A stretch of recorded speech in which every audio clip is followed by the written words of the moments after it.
ဟာဒါပါတိုင်းရောဟာနေပါအောင်ပြီးတော့ဒီအင်ရှီယန်မီတွေကဘယ်ကမီလဲမသိဘူးပြုတ်ငါတကြီးမရမှာကွာ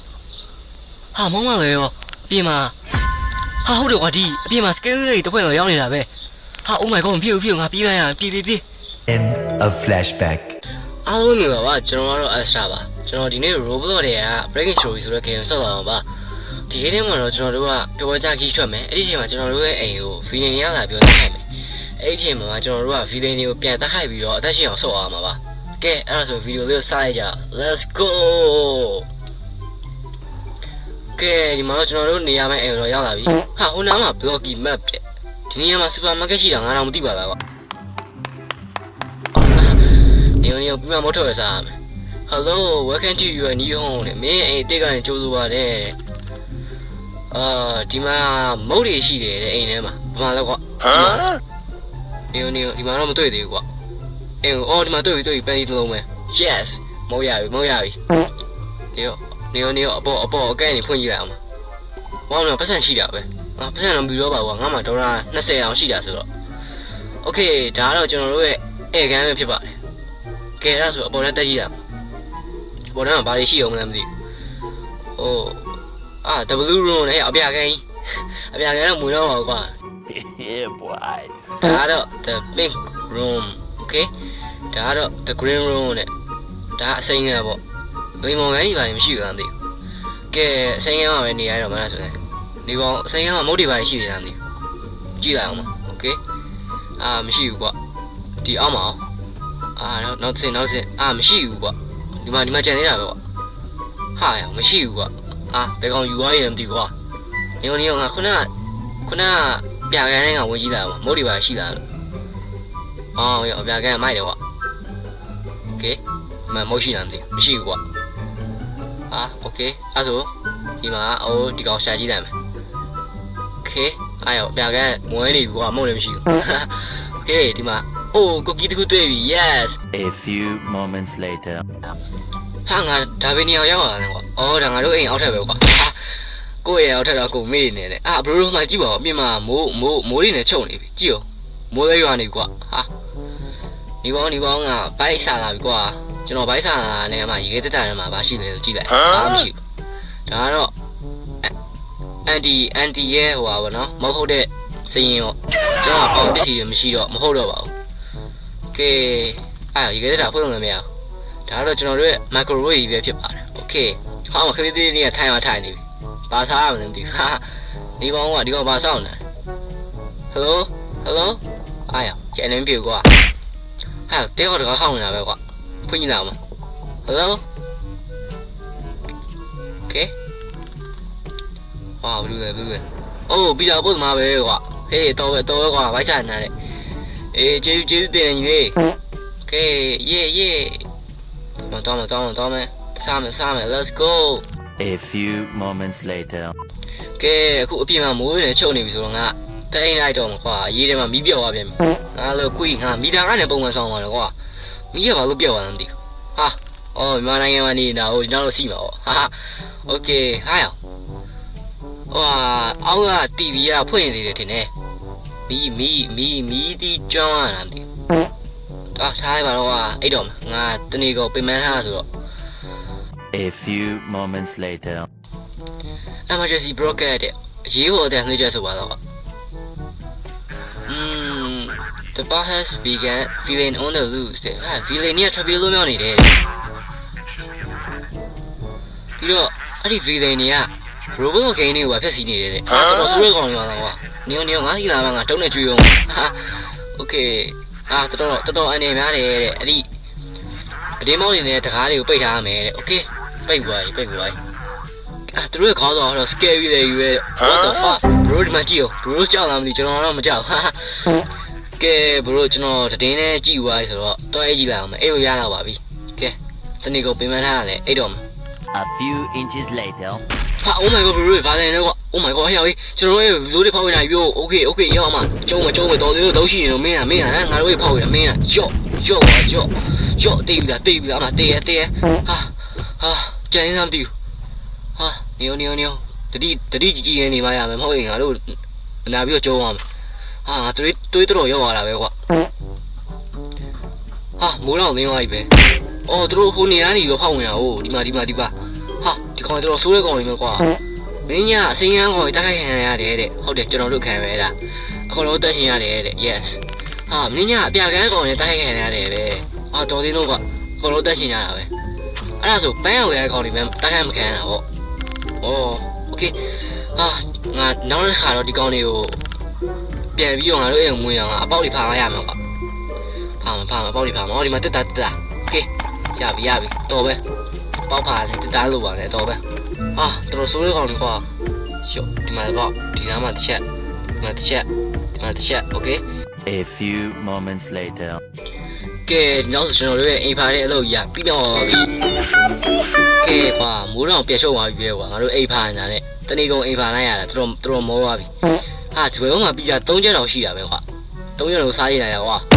ဟာပြီးတော့အဲ့ဒီပီဇာ3ချက်ကအရင်ထိုင်တဲ့လူတွေပဲပေးမှလည်းတယောက်တစ်ချက်စီโอเคအဲ့ဆိုကျွန်တော်တို့အရှိက3အောင်ပဲရအောင်ဟုတ်ကလေးသေးတော့မရတော့စိတ်တော့မကောင်းကွာโอเคဒီမှာပီဇာရတော့ရပြီလားမသိဘူးဘလို့ပေးမလဲကြည့်အောင်ရင်ထိုင်လို့ပဲပေးပါဆိုကျွန်တော်3အောင်ပဲဟုတ်တယ်ကျွန်တော်တို့3အောင်ပဲကဲအဲ့ဒါဆိုကျွန်တော်တို့ပီဇာလည်းရပြီဆိုတော့ကျွန်တော်ပီဇာကိုနောက်မှစားတော့မယ်အခုတော့တိုက်လိုက်တော့မယ်ညတော့အေးပဲလားဆိုတော့ဟာမပြောပါပြန်ပြီဟာနေပါဦးကွာမပြောပါလို့ပြောအောင်ဘာတိုင်လဲကွာဟာပြီးတော့ဒီအလင်းရောင်တွေကဘယ်လာတာလဲကွာဟာမပြုတ်ငါအရင်တက်ကြည့်ပါရမယ်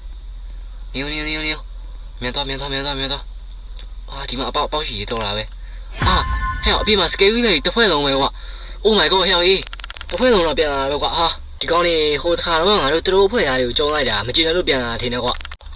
မဖြစ်ဘူးငါအခုတော့သူတို့ဖွဲ့သားတွေအကုန်လုံးတယောက်လည်းဆိုင်ကွာမဖြစ်ဘူးကွာအဲကြောင့်ငါဒီအိတ်ကန်ထဲမှာငါခဏတပုံးလိုက်အောင်အိတ်ကန်ထဲမှာဆိုတော့ငါတို့ကလူ3ယောက်လောက်ရှိရဆိုတော့ပြန်ကျုံလို့ရတယ်ဟဲ့အောက်ထက်အတန်ကြားနေရကွာဟာနေငါအနေကင်းအောင်ဒီဒုတ်ကင်ထားမှရမယ်ငါလာတဲ့ကျုံမကြည့်နေဟာ Oh my god ရောက်ပါတယ်လေ Oh my god ဟဲ့ဝင်လာကြပြီကွာမင်းတို့ကောင်းနေရော့တေးရင်ငါဘယ်ကိုခုံနေတာလဲကွာရော့တေးရင်ကွာတေးရင်ရော့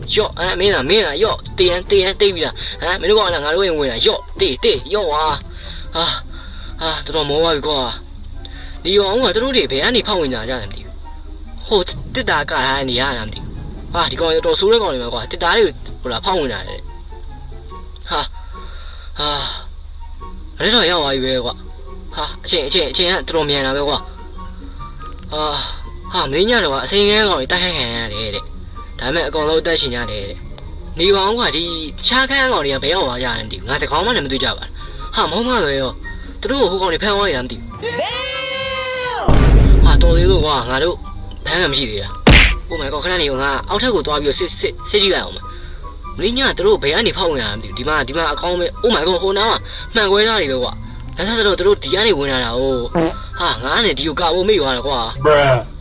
ဟာနေပါဦးကွာဒီ basement တကားကဘာလို့ပွင့်နေလဲ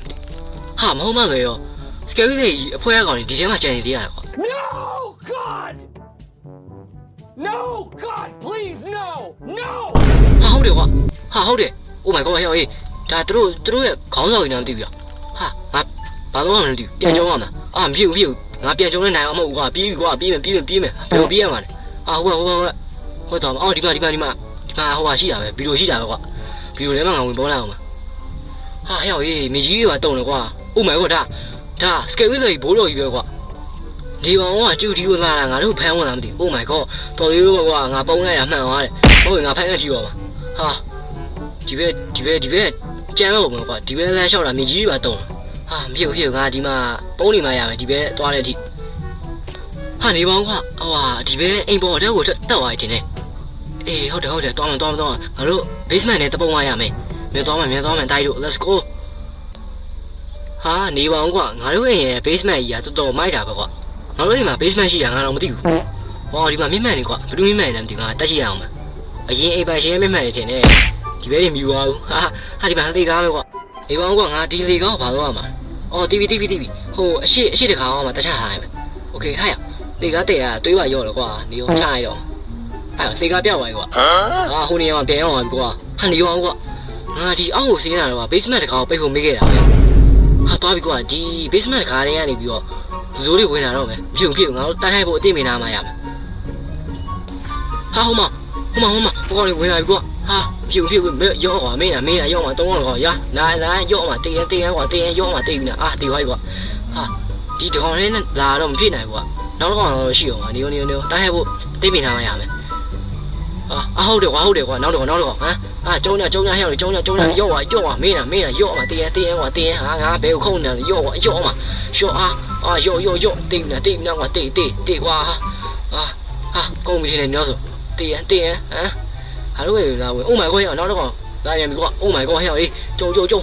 ဝိုင်းကျုံဟဲ့လေဝိုင်းကျုံကြဟဲ့ဟိုကောင်တက်တဲ့ကောင်ဘယ်ကိုပြေးနေလဲကွာကျုံဟာကွာကျုံရတယ်ကွာရော့ကွာကျုံပြီကွာရော့တင်းရော့မင်းလားရော့ကွာရော့တင်းဟာတင်းရော့ Oh my god ဟာOh my god ဟဲ့နောက်တစ်ကောင်ကွာ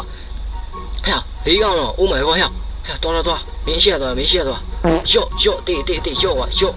ရော့မင်းလားရော့ကွာတင်းဟဲ့ငါ့ကိုပဲကျုံတယ်နောက်ကြပါဦးကွာငါတွေးမရှိတော့ Oh my god မင်းလားအိုးတေးဝိုင်းOh my god လေးကောင်တော့ကွာဒီကားဆိုကောင်းပြီထင်တယ်ကွာတော်မောသွားပြီကွာ One eternity later. မိုးတော့ပြန်နေသွားပြီကွာဟဲ့ထားကြတော့ဟဲ့လေထားကုန်ပြီကွာအေးနေပါအဲ့ဒါဆိုငါတို့ဘယ်သွားကြမလဲကွာတီးပြီငါတို့အဲ့ဒီအိမ်ပေါ်ထဲကိုတက်စစ်ကြည့်ရမယ်ကွာဟိုကောင်နေမရှိအောင်လို့ထင်တယ်နေဟုတ်တယ်ရှင်းသွားမယ်โอเคသွားမယ်နေပါဦးကဒီအဲ့ဒီတကားဖွင့်နေတာပဲကွာမဖြစ်ဘူးငါတို့အခုရိတ်ခါနေကုန်နေပြီဆိုတော့ဟိုက bloggy map မှာပဲငါတို့မုတ်တော်ဝင်มาရမယ်မြန်သွားကဲဒီမှာကျွန်တော်ဈေးဆိုင်ရှိတော့ရောက်လာပြီဘရိုတို့ရေဒီကောင်ကွာဒီဈေးဆိုင်မှာဘာတွေရောင်းလဲမသိဘူးဒီမှာဆေးကူးလို့ရတဲ့ဟာတွေရှိတာပဲအဲ့ဒါဝယ်သွားလိုက်အောင်မယ်ပြီးတော့ဘာဝယ်ကောင်းမယ်ဒီမှာအာသူချုံလည်းရှိတာပဲကွာ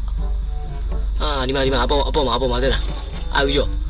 အာသူချုံကကုန်သွားပြီတဲ့ဝယ်လို့မရတော့ဘူးအေးပါကွာကဲအဲ့ဒါဆိုငါအာသူချုံဝယ်လို့မရလို့ဆိုတော့အောက်ကကုတ်ကီပဲဝယ်သွားလိုက်တော့ဟိုကောင်တွေငါ့ကိုမဆောင်ဘူးကွာဟိုကောင်တွေကွာမြတ်သွားရော့ကွာအဲ့ချော့သွားပြီကွာ Oh my god ဘရိုတို့ဒီမှာကျွန်တော်တို့ကဒီဆောင်းတွေပဲဆိုတော့လမ်းပေါ်မှာရေးပါခဲနေပြီဘရိုတို့လောက်ကြပါဦးဒီဝင်လာတဲ့စေးကူးလို့ရတဲ့ဟာကိုပြက်ကူးလို့မရဘူးပဲကွာတော်ပြီကွာအဲ့ဒါဆိုငါတွေးရနဲနေပြီဘယ်လိုလုပ်မှမသိဘူးနေပေါင်းငါအကျယ်ရှာမရမယ်ငါဟိုကောင်တွေကုခံမရမယ်ကွာ Hello brother စေးလေးကူးပြပါအောင်ဗျ Hello ဟုတ်တယ် brother ကျေးဇူးတင်တယ် brother အပေါ်ဒီဘက်တော့စိတ်ကောင်းတယ်ပဲကွာနေရုံနဲ့ငါဒီဘက်ကိုပြက်ကူးပေးတာဒီပေါင်းကဟိုအရှိရငါတို့ချဲ့ထဲမှာဘာကောင်းကြီးလဲဘာဇိုမီလဲ Oh my god ကြောက်စရာကြီးကွာဖြူငါအိမ်ထဲမဲ့ပြေးမရမယ်ကွာ A few moments later. နေပေါင်းကဒီ security အလန်းနေရဘယ်ကနေမြည်နေမသိဘူးနေငါအောက်ထပ်ချင်းပြီးတက်ကြည့်လိုက်အောင် Okay သွားမယ်ဒါ supermarket ပဲကွာနေပေါင်းကဒီမှာ scale တွေကာကြီးကွာမဟုတ်မှဆိုရော Oh my god ဟုတ်တယ်ကွာဟိုမှာ scale တွေကြီးပဲ Oh my god ဘိုးတော်ကြီးသွားပြီသူကိုယ်တိုင်လာကြောင်းလာရှင်လေ Oh my god ရေးတယ်မှာကွာဒီဘက်ကလမ်းကိုမိုက်ခဲ့ချက်စင်လို့သန်းချင်းရှောက်ကြည့်ပါဦးဒါမဲ့ဒီဘက်ကတော်တော့ကျမ်းပါပဲငါပြေးပါရမယ်ဟိုလမ်းမှာဟိုပါပဲကွာလှိုင်ကောင်းပဲတောင်းမယ်ရေစိုးမြောင်းသွားရင်လှိုင်ကောင်းပဲတောင်းမယ်အဲ့တုံဝင်ပေါင်းမရမယ်โอเคဒီဘက်ကလည်းနဲ့ခန့်လာကိုကြီးရဆိုတော့ဝင်ဖို့ခန့်လိုက်ဟဲ့နန်းလိုက်တာကွာရေစိုးမြောင်းကြီးနန်းလိုက်တာOh my god ငါဘာဖြစ်သွားလဲကွာချင်းနေသွားတာပဲချင်းနေတဲ့ပုံစံကြီးရတာကွာကဲဒီမှာကျွန်တော်တို့ဒီလမ်းနေပြီးဟိုအနောက်ဘက်ကိုသွားမယ် bro let's go bro သွားမယ် Okay ခုံမယ်Okay သွားမယ်နေပေါင်းကဟိုကောင်နေပါလာလားမသိဘူးကတော့ပါလာတော့ကွာသွားမယ်တိုက်လို့ let's go ငါလာရခဲ့သွားမယ်ခုံမယ်ယော့ Okay ယော့Okayကဲဘရိုကျွန်တော်ကတော့ဒီရေစိုးမြောင်းကြီးရဲ့နောက်ဆုံးနေရာရောက်လာခဲ့ပြီကျွန်တော်ဒီနေရာကိုတော့လုံးချုံမထင်တာပဲရေးတယ်မီးပြတ်သွားပြီပေါ့မီးရပြန်လာနေပေါင်းက EPC ရောင်းကောင်လည်းကြောက်ရင်မသိပါဘူးနေပေါင်းအရှိမတက်တာတစ်ခုပဲကွာဖွင့်ကြည့်လိုက်အောင်ဖွင့်လို့မရဘူးကွာပေါ်မှာ error တဲ့မီးပြတ်သွားပြီကွာဒါတေးရတော့မဟုတ်တော့ဘူးတော့ရတိုင်းလို့ကျုံးမလာဟိုဘိုးတော့ဝင်လာကျုံးဟုတ်တယ်ဟိုနားမှာဟိုဘိုးတော့တကယ်ဝင်လာတာပဲကွာ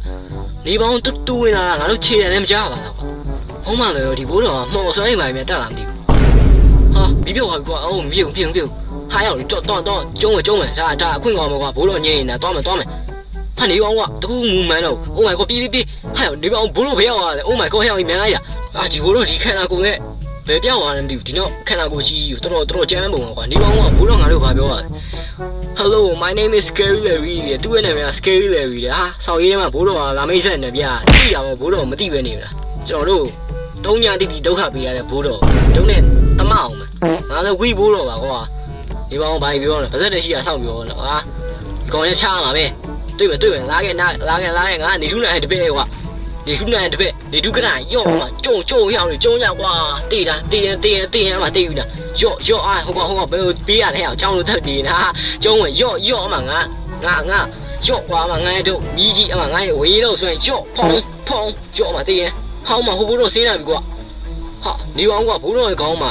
အသက်3သက်ပဲရှိတာပဲကွာဟာမိုင်းလေ Oh my god ဟဲ့ဘိုးတော်ဘာတိုင်းကွက်နေနာဟာဘိုးတော် Oh my god ဟဲ့ဟာတွေးရောလေကွာအများကြီးတွေးရောလေ Oh my god ဟဲ့ no မင်းပြီးပန်းရမယ် Oh my god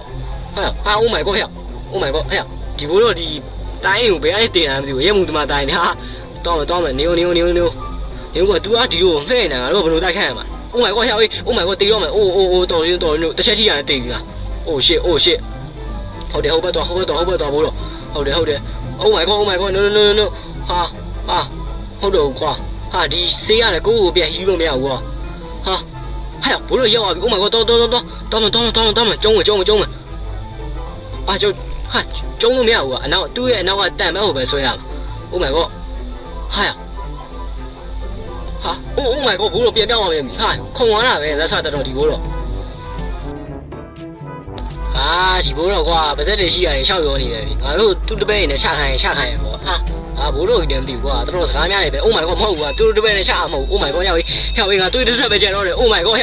ပြေးဟုတ်တော့မြင်တော့တစ်ချက်ကြည့်ရတယ်အသေးပဲ Oh my god Oh shit ကြံသေးတယ်ကွာ Oh my god တစ်ချက်ကြည့်ရတယ်အသေးပဲ Oh my god Oh shit Okay no ဟုတ်တော့Oh my god တေးသွားပြီကွာတွေ့ရတစ်ဆက်ပဲကိုကြံတော့တယ်ကွာကဲအဲ့ဒါဆိုဒီမှာဘရိုတွေ့တဲ့အတိုင်းပဲကျွန်တော်ကတော့နိုင်ငံကြီးအလိုမှရှုံးရတယ်ပေါ့နော်ကံမကောင်းဘူးဗျာကျွန်တော်မှပြန်ရှင်ဖို့ကရိုဘတ်မရှိတော့ဘူးဆိုတော့ပြန်ရှင်လို့မရတော့ဘူးပေါ့နောက်ပြီးတော့ဒီဘိုးတော်နှစ်ခါတော့ကြုံပြီးရတယ်နိုင်ပြီဗျကဲအဲ့ဒါဆိုရင်ဒီနေ့ဗီဒီယိုရရောက်ပါဗျာကျွန်တော်ရဲ့ channel လေးကို like and subscribe လုပ်ခဲ့ပေးကြပါအောင်ဗျအားလုံးပဲ bye bye ပါ